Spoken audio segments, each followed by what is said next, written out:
ವಿಶ್ವದಾದ್ಯಂತ ಇಂದು ಮಹಿಳಾ ದಿನಾಚರಣೆಯನ್ನ ಆಚರಿಸಲಾಗಿದ್ದು, ಅಂತೆಯೇ ಮಂಗಳೂರಿನ ಪ್ರತಿಷ್ಠಿತ ಕಾಲೇಜುಗಳಲ್ಲಿ ಒಂದಾದ ಸಂತ ಅಲೋಶಿಯಸ್ ಕಾಲೇಜಿನ ವತಿಯಿಂದ ವಿಶ್ವ ಮಹಿಳಾ ದಿನಾಚರಣೆಯನ್ನ ಆಚರಿಸಲಾಯಿತು. ಕಾರ್ಯಕ್ರಮವನ್ನು ಮಂಗಳೂರಿನ ಖ್ಯಾತ ವಕೀಲರಾದ ಸ್ಪರ್ಶ ಡಿಸೋಜಾ ಅವರು ದೀಪ ಬೆಳಗಿಸುವ ಮೂಲಕ ಉದ್ಘಾಟಿಸಿದರು.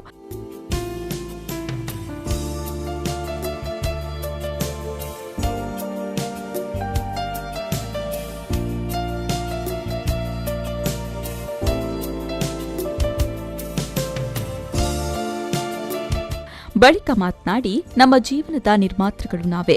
ನಮ್ಮ ಸ್ಟ್ರೆಂತ್ ಏನು ಮತ್ತು ವೀಕ್ನೆಸ್ ಏನು ಅನ್ನೋದನ್ನ ಅರಿತುಕೊಂಡು ಮುನ್ನಡಿಬೇಕು. ಆಗ ಮಾತ್ರ ಏನಾದರೂ ಸಾಧಿಸಲು ಸಾಧ್ಯ ಅಂತ ಮಹಿಳಾ ದಿನಾಚರಣೆಯ ಶುಭಾಶಯವನ್ನ ತಿಳಿಸಿದರು. Make a strategy of your preparation, know your strengths, know your weaknesses, work on it and move on. Whichever profession or career you bright minds appear to proceed, it will be like, as long as you're willing, you define your priorities and make decisions, you can get along with it. Now, life of a judge is not a bed of roses.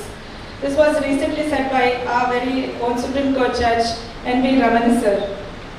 So, any of you who are aspiring to be a judge, first of all, I must say, one should be honest.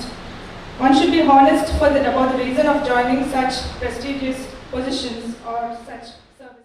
ಬಳಿಕ ಸ್ವಪ್ನ ಶೆಣೈ ಮಾತನಾಡಿ, ಮಹಿಳೆ ಕೇವಲ ಮನೆಯಲ್ಲಿಯೇ ಇರಬೇಕು, ಅವರು ಬಲಹೀನೆ ಎನ್ನುವ ವಿಚಾರಗಳು ಬದಲಾಗಬೇಕು. ಈಗ